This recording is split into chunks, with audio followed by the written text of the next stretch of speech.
Siyaset dünyasında sıklıkla kullanılan kavramlar arasında yer alıyor. Ancak yaşamın her alanına etki ediyor. Yönetme yetkisini elinde bulunduran kişi veya kişiler için kullanılıyor. Zaman zaman güç diye nitelendiğine de tanıklık ediyoruz. Bu kez iktidar kavramını ele alacağız. Bakalım insanlar hayatlarının gidişatını doğrudan etkileyen bu kavramı nasıl niteliyor? Halka göre iktidar nedir?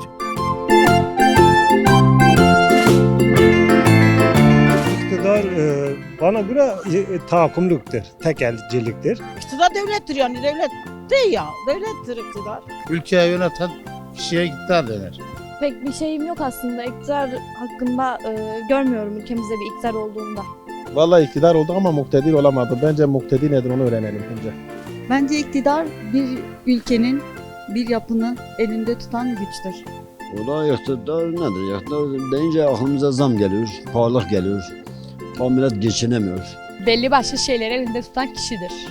Bence iktidar işsizlik. Ondan sonra millet geçinemiyor. Herkes iş derdinde. İktidar hakimiyettir.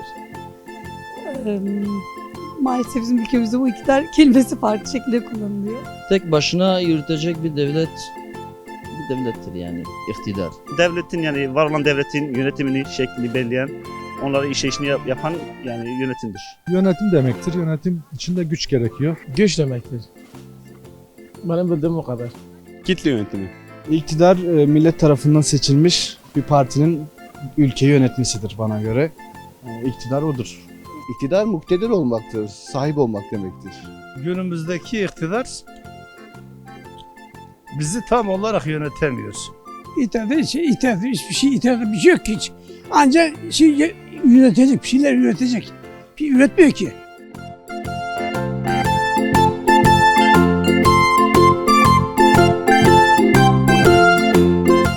İktidar nedir sorusuna verilen cevaplar böyleydi.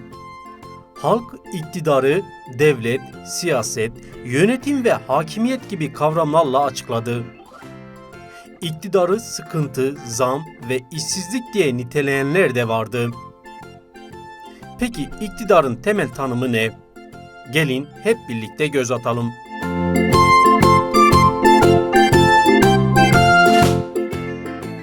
İktidar kavramı hayatın her alanını kapsayan şemsiye bir kavramdır.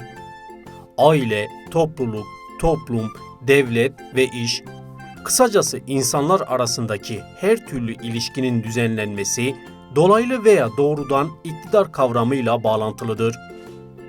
İktidar, kişi ya da kişilere eylemde bulunma, bir şeyler yapabilme fırsatı veren, hukuki, siyasi ya da ahlaki güç olarak tanımlanır. Siyasal açıdan ise devlet yönetimini elinde bulunduranların gücü olarak ifade edilir.